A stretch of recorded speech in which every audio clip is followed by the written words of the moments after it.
This dam that is causing this menace in Nigeria is a Cameroonian dam that is called Legdo. It was built in 1977.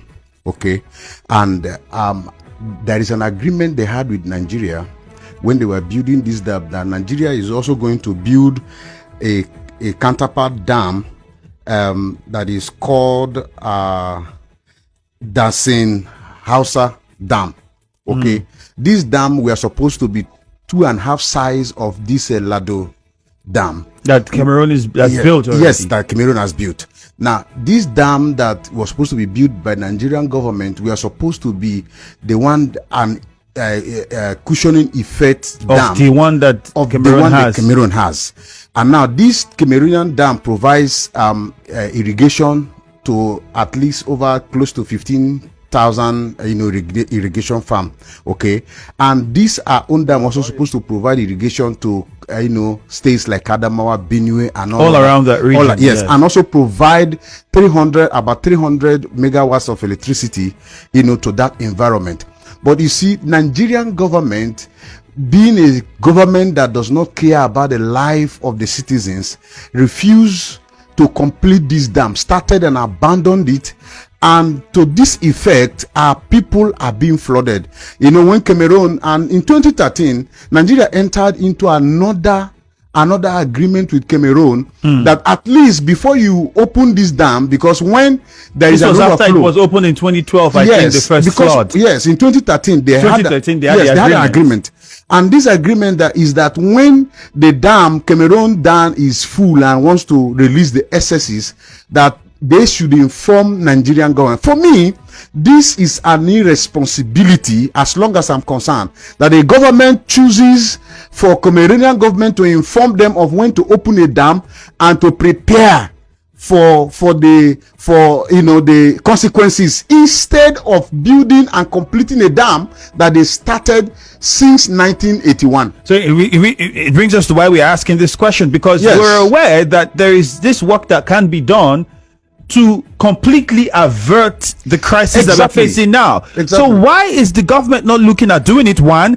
And then the states that are affected, why aren't those state governments also talking about this situation? Because I was also going through the history of this, and I realized that, okay, you can actually take care of this problem, and we would not have the situation we're having now in Rivers State, in parts of in Delta State, in Bayelsa State, and many other states. And this will come every 10 years at this magnitude. As we speak, on the East-West Road going to Delta State, people are saying that the waters already are beginning to come take over the roads, and that is also another problem.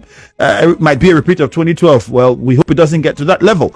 Why aren't these state governments affected also pushing to ensure that that contract is revisited and the federal government does what is needed? That's why I said that it is a sheer irresponsibility on the part of those that govern Nigeria, because you can see that it is an aberration that in Nigeria, we prefer doing things that has to do with other citizens, completely outside Nigeria, than taking care of the people that we sworn to the Constitution to protect.